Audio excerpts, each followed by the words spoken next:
మత్తయి సువార్త 1వ అధ్యాయం 21వ వచనాన్ని. ఆమె ఒక కుమారుని కనును, తన ప్రజలను వారి పాపముల నుండి ఆయనే రక్షించును గనుక ఆయనకు యేసు అను పేరు పెట్టుదువు అనెను.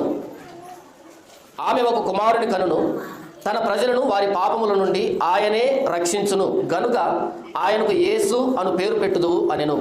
ఆమె ఒక కుమారుని కట్టుంది, తన ప్రజలను వారి పాపాల నుంచి రక్షించేది ఈయన, నేను పాపాల నుంచి విడిపించే నాదుని రా అని చెప్పడం ఆయన ఉద్దేశం. ఆ ముక్క తీసేసి మిగతా అన్నీ పెట్టేసుకున్నాం మనం.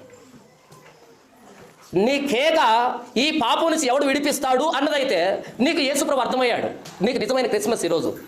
అయ్యో నేను ఎంత దౌర్భాగ్యుణ్ణి, ఇట్టి మరణానికి లోనికి శరీరం నుంచి ఎవడు విడిపిస్తాడు అని కేక వేస్తే అప్పుడు ఈ మాట నీకు చాలా సంతోషంగా ఉంటుంది, చెవిలో తేనె పోసినట్టు ఉంటుంది. ఆమె ఒక కుమారుని కంటుంది, తన ప్రజలను వారి పాపం నుంచి ఆయనే రక్షిస్తాడు కనుక ఆయనకు యేసు అని పేరు పెట్టనంటే నా రక్షణ సువార్త అని అంగీకరిస్తాం. పాపం అనేది తెలియకుండా మందిరం నిండిపోతున్నాయి. మందిరాలని ప్రపంచంలో పాపం అనే దాని గురించి కనీస అవగాహన లేకుండా మందిరాలు నిండిపోతున్నాయి. తండోపతండాలుగా మందిరాలకు వెళ్తున్నారు పాపం అనేది తెలియకుండానే. కనుకనే యేసుప్రభు అనే పదానికి అర్థాలు మారిపోతున్నాయి ఈరోజు. పాపంతో ఎవడైతే కొట్టిమిట్టాడుతుంటాడో వాడికి ఈ వచనం చెబితే వాడికి సంబరం, వాడికి క్రిస్మస్. మనకి పాపం అంటే ఏంటో తెలియదు కనుక క్రిస్మస్ అంటే కొత్త బట్టలేమో అనుకుందాం. ఉదయాన్నే ఒక ఆవిడతో మాట్లాడుతున్నాక 9:30కి అలా చర్చి దగ్గరికి రండి, క్రిస్మస్ దూతురు కానీ అన్న. రాత్రి అంతా డెకరేషన్ బాగా చేశారా అని అడిగింది. లేదక్క చేయలేదు.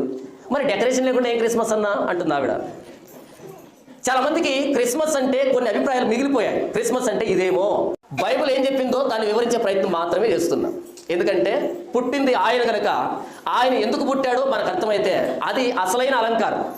ఆయన ఎందుకు పుట్టాడో తెలియకుండా మనం సింగారించుకొని అలంకరించుకొని యథావిధిగా వచ్చిపోతే అర్థం లేదు దానికి. యేసు అనే పేరు అర్థం కావాలంటే పాపము అనేది ఏంటో మనకు అర్థం కావాలి.